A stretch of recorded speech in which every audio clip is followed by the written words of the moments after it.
Namaskar, hello and welcome viewers. You're watching this special presentation of Sansad TV, Bills and Acts, where we analyze bills that impact you, acts that empower you, and programs that matter to you. I'm your host Kriti Mishra, and today the spotlight is on the major industrial laws in India. Before the analysis, let's take a look at the highlights. The government is working on a new industrial policy that proposes to increase financing sources for industry and a scheme for promoting Made in India brand. Parliament passed the labour codes to reform the labour laws, which have been unchanged since independence. To boost domestic manufacturing as part of the Atmanirbhar Bharat Abhiyan, the plan is to make in India with Make for the World. So why are we discussing this today? Well, India's industrial production growth rose to a 5-month high of 7.1% in November on the back of better showing in manufacturing.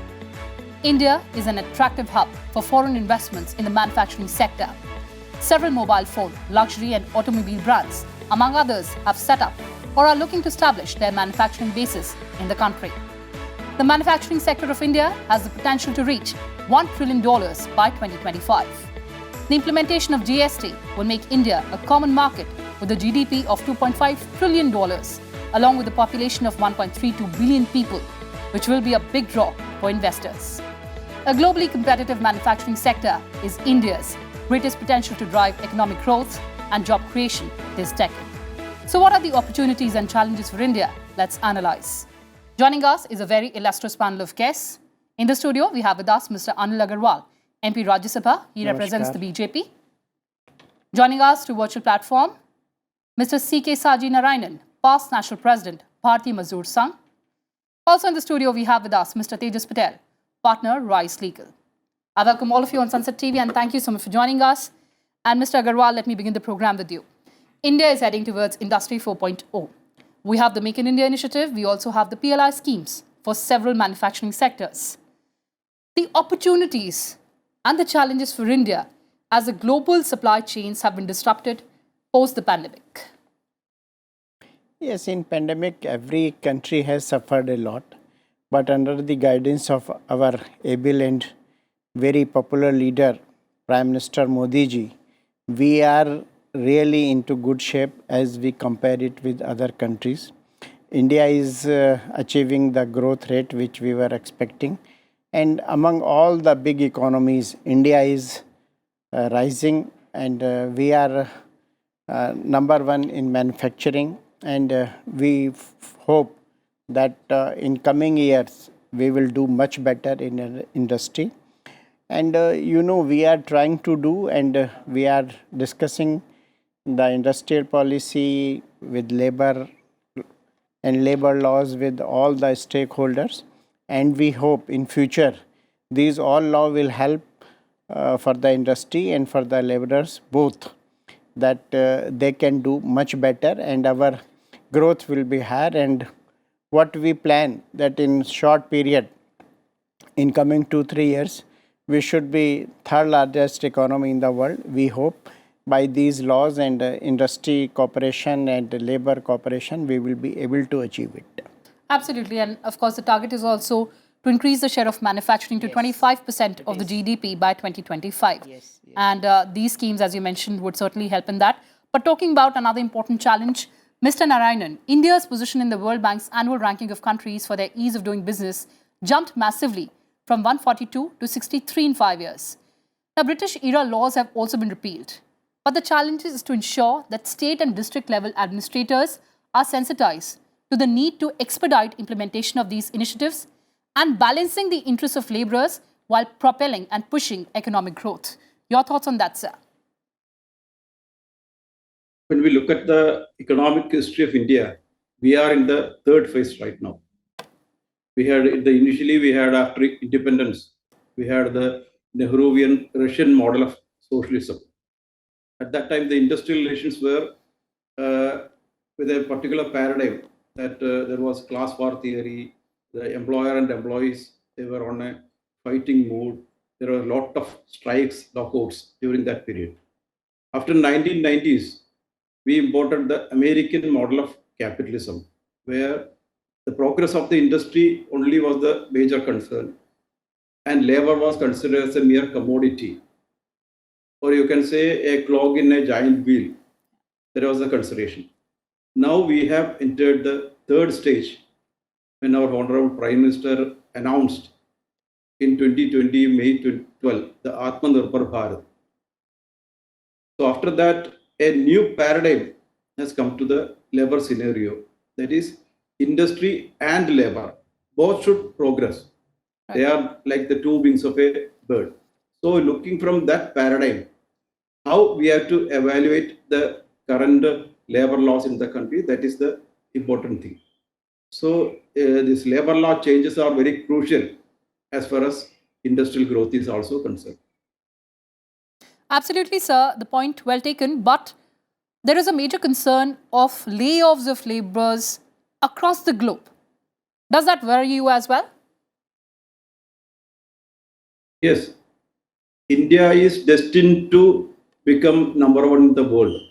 So for that purpose, everybody has to work together. And in the ease of doing business also, we are ranking in the forefront. We are also having a leap for the last few years.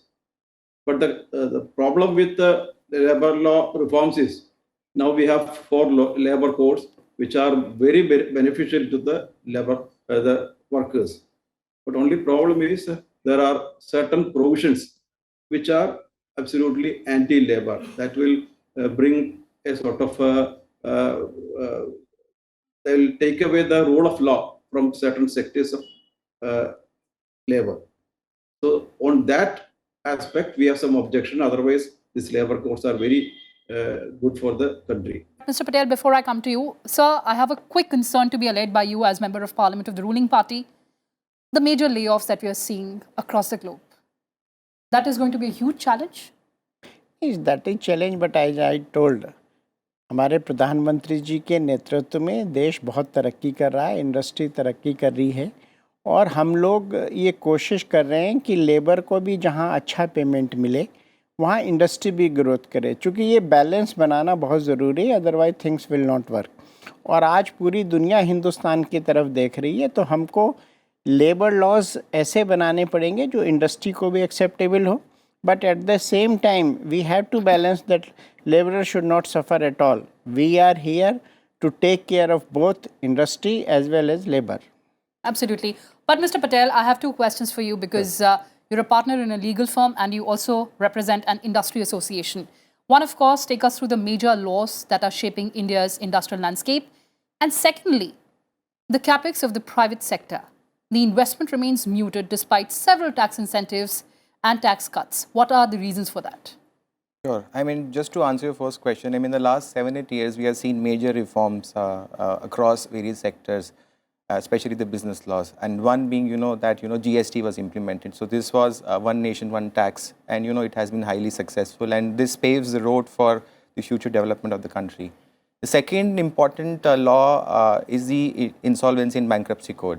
I mean, it just eases out, various provisions for the insolvency and resolution process and also the liquidation of the company. So, I mean, it is important to start a company, but it is also important to, let the company die and start afresh. So, I think the Insolvency Code helps in that. The other important law, which I think the industry is very worried that, there are several criminal provisions in the Companies Act. So that is the third important development, is the decriminalization of various offences in various acts. The fourth pillar, I would say, of development and very important is the labour, as other panelists have mentioned, that the labour codes. The advantages of labour code is well known. Also, there is a very strong critique of labour codes as well. But I think India is in a very sweet spot at the moment, and I would say the centre of the industrial revolution number 4. So it is very important that these labor codes and other laws they work in tandem to provide the impetus that India needs, and especially after COVID, there is a renewed focus that that there has to be alternatives to China, because China was the outsourcing capital of the world for decades, and with supply chain shortages, then every country believes that there have to be some alternatives, supply chain management systems. And India, being the vast labor it has, it is poised for the strong manufacturing growth We have seen in the last 5-6 years that a lot of top companies have already shifted their manufacturing base to India, being it Apple or the chip makers. So I think it's really important that we give them a comfort. At the same time, we help them, help the laborers as well to address their concerns. And the importance of labor laws cannot be just it is important because we have also seen that a lot of industry has gone to Vietnam, Bangladesh, where there are not strong labor compliances or labor laws, but there is ease of doing business. So I think labor laws along with other laws will play a very important role in the development of India going forward. The second question that you asked is that, despite various reforms, why there is a shortage of capital? I would slightly disagree. I mean, the numbers can be, very skewed at the moment because of COVID. And we say it's a U recovery shape, it's a V recovery shape. But after COVID, I think we have seen tremendous interest in India all across sectors. That's right. And there is a drying up of capital a little bit. I mean, especially if the US investors are concerned. But the manufacturing sectors in India are looking very, very robust. I think we have seen a lot of, industry who has, either you purchase land in India to set a manufacturing basis, and in the next 2-3 years, we'll see a lot of development. And also the good part is that India is also working on a very strong logistical efforts. For example, if you see the Mumbai-Delhi corridor. We have the new policy as well in place. Yes. And also if you see the highways which have been developed, the world-class highways all across India are developing. So this will also increase the, the supply chain benefits and also ease the pain that you have with India, I mean, historically. So I think these are developments, and Rome was not built in a day. I'm sure that, I mean, we are only a young nation of 75 years of growth, and especially after 91. And this government has been working in 8 years, and the development that we've seen is tremendous. And I feel that with the way we are going, I think we have strong economic development in the next 5 to 10 years. All right, on that note, let's take some questions from our audience here. Direct selling industry emerged stronger during COVID period to 2021 with 7% growth rate. What are the government concern about that in new industrial policies? Basically, you're talking about e-commerce industry, right? Sir, e-commerce industry. नहीं, देखिए आज पूरी दुनिया e-commerce की तरफ बढ़ रही है और इसको नकारा नहीं जा सकता। और कोविड के पीरियड में बहुत काम हुआ है, लोगों को घर बैठे सारी चीज़ें मिली हैं और उसका एक अपना इम्पोर्टेंस है। तो मुझे लगता है कि उसको हमको प्रमोट भी करना है और अपने जो छोटे कंज्यूमर्स हैं उनको भी हमें प्रमोट करना है। मैंने कहा सरकार का काम है हर चीज़ पे निगाह रखना और हर चीज़ का बैलेंस बनाए रखना। You want to add to that? Please go ahead. I'll just add to that, that e-commerce industry is obviously a way forward, as everybody has seen that in COVID. The concern that was highlighted, I mean, some time back was that, the person who was working in the e-commerce industry are neither employees, and it forms a part of unorganized sector. So I think in this new industry, in the labor code, I mean, these problems have been addressed as well. So all these gig workers, as we call that work for, transport industry, and all these persons who work on projects, platform workers as well, e-commerce companies, they are a part of the labor codes as well, and they will be provided social security. So I think they will be covered, and it is a very, very good thing for them. Right. Let's take another question. So my question is why right to strike is not fundamental right as it helps to secure economic justice? Let's take that to Mr. Narayanan. Sir, could you hear the question? Regarding strike, what BMS views is that it should be the last resort. This has been accepted by international organizations everywhere. It is there. The problem with India is we lack a sort of an industrial culture where still conflict rules the labor sector. The worker considers employer as their enemy, and the employer also considers worker as something one unwanted element. This view is there everywhere. But the other thing also is happening in the country during the COVID period. There were a lot of model employers who even took loan from bank and they paid the salary of the people. So in that sense, strike when we say it's a strong weapon in the hands of the trade union, but it should be used as a last resort. But strike, whether it is a fundamental right, this has been discussed not only in India, it has been discussed all over the world. And most of the countries have said that it cannot be, even in ILO. It is not, whether it is a basic right in ILO convention, that is also a disputed fact. But anyway, right to strike is a strong weapon in the hands of trade unions, and we have used it for the welfare of the workers. There may be issues of misuse. That is not there. Generally, it is used for the welfare of the workers. Let's take another question now. After pandemic, there has been an increase in layoffs, due to which the employees have shifted towards moonlighting to at least secure their minimum income. So what is the role of labor laws in moonlighting? Would you like to take that one, because you represent an industry association? Sure, sure. See, moonlighting is a very, very, I would say, a new concept, because people were working in their physical offices prior to COVID. COVID provided an opportunity and, a very, very great shift the way we work and how we envisage our working environment, that a lot of people were working from home. And, the industry perceived that, working from home is also, provides continuity of business, as well as, it provides a saving of time on the employees as far as transportation is concerned. But, for some people, that saving of time has resulted in taking up another project. So there is a lot of debate on this, whether, moonlighting is legal or illegal, and, whether that violates the ethics and principles of the various companies. There are various angles to it. I mean, if there is a conflict of interest, that, if you are working for a company and then you are working for a competing company in a similar capacity, and if the competing company is providing, the same level of business services, then obviously, it goes against the ethics, that in a way you are cut shorting and you are devoting time to a competing business. But if you are engaging in a hobby, for example, if you are working on a project out of your hobby, or increase your skills, then perhaps a lenient view can be taken. But I think it's a very, very subjective matter. I mean, the facts and everything has to be seen, that what is the person is doing in their free time. So it's not a very clear-cut answer that I can give you. So perception differs from company to company, and the rules also differ. Let's take another question. The young lady there.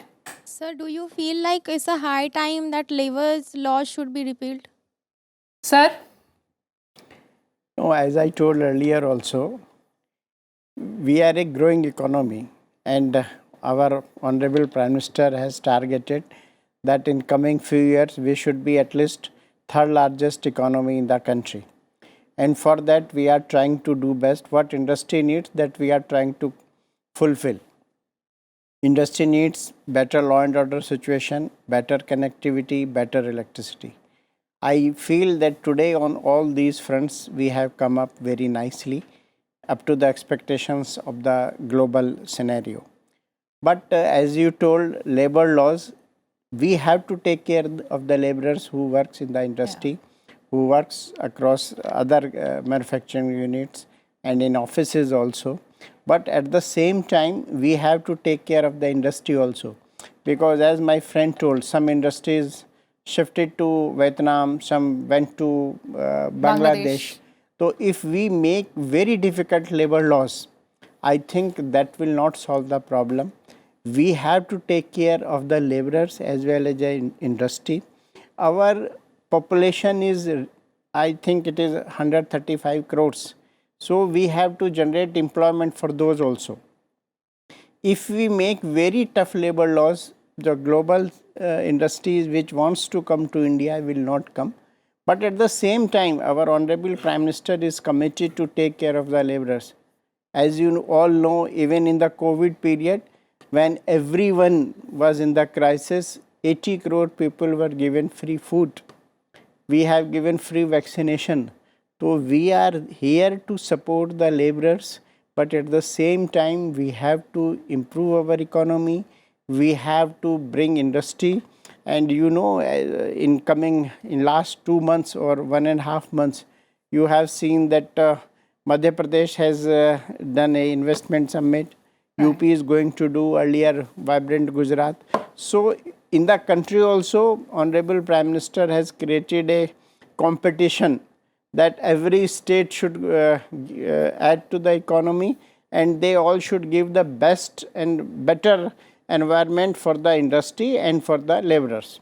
So I feel, personally I feel that labor laws should be good and we should take care of the labor. Earlier, if you see the scenario before 90, there were a lot of strikes and the laborers were not happy because the intention of the industry was not good. We are working and we are pursuing industries that they should consider that labor is an important aspect and they should take care of them. And I'm really happy that some of the industries environment had changed and laborers are better than the early position, even with the good labor laws.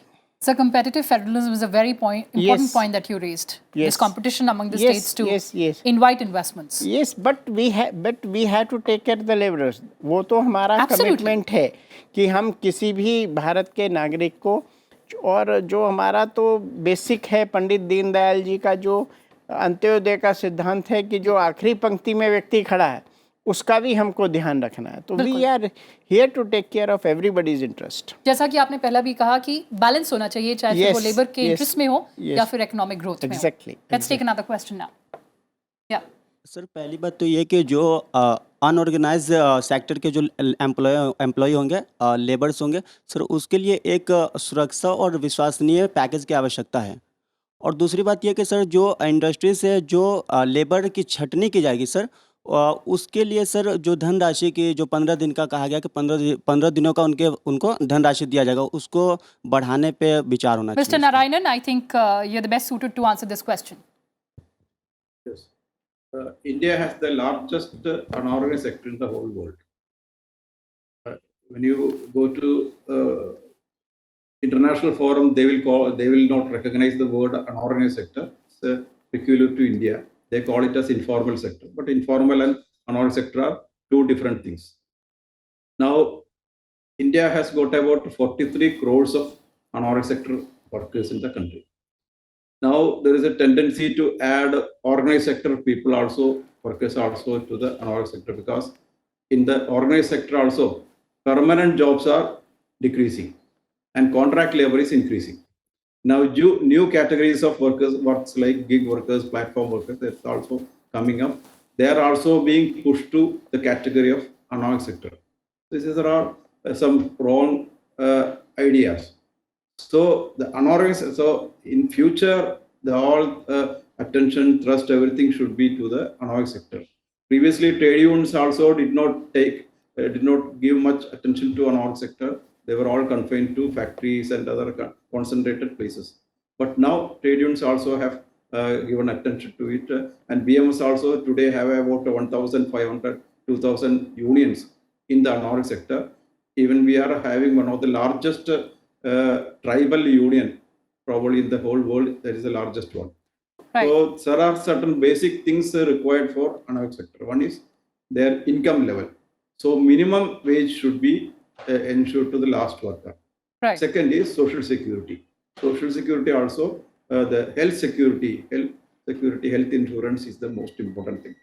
So we have been, while taking part in the discussions on labor code, we have said that there should be universal minimum wages for the country. Right, sir. Fortunately, that was accepted, and in the new wage code on wages, Yes, the sir. last person is now covered with minimum wages. Our Prime Minister said we should be a job creator. So the startup has been started, but it had not been continued in the long run. So the challenges of startups. नहीं, देखिए, we are trying to promote the startups, and Honorable Prime Minister is focusing on that area, on those things. And yes, it is true that some of the startups have not successfully done, but there another side of the coin is there, that some of the startups have done wonderful and they are doing very good, and they are role model for the other industry and other people also. But it is true that we have to be job creator, and job seekers are there, always there. Right. But job creator, you feel satisfaction in your own that yes, I have done something. Financially, you will be gainer, and when you give job to others, you feel better, and people respect you more. Right, absolutely. Mr. Patel, I just have last 60 seconds. The fact that India has the third largest startup ecosystem in the world. Yes, I think, I mean, with 135 crore people, it is bound to happen. And, the startup sector is very critical for India. I mean, you will see that, that certain startups have become unicorns in the world. That's true. But, we also have to understand that not all startups will be successful. I mean, if there are 100 startups, then probably out of 100, then 5 will be successful. So we have to recognize that, that all startups will not succeed. But, the other point is that 100 people are trying. When they try, then if they are not successful in that, then perhaps they will be successful in other things, and they give valuable experience.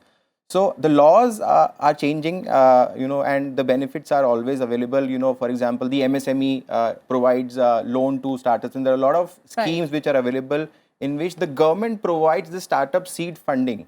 There are various organizations, for example, Invest India and other organizations, state organizations, which facilitates investment in startup. They provide technical assistance as well as, they provide assistance in the growth as well.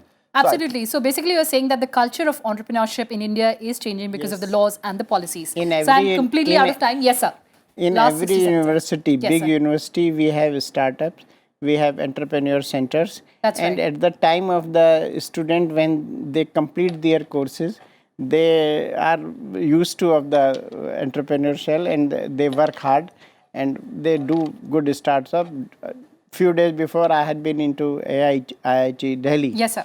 And students have really shown very good startups, and I hope in coming years people will do much better in this area. And also, let's focus on job givers and not being job seekers. I'm completely out of time, sir. Thank you so much for joining us, Mr. Patel, Dr. Agrawal, and Mr. Narayanan. Well, viewers, that's all we have for you in this edition. Thanks for watching, and stay tuned to Sansad TV. Goodbye for now from my side.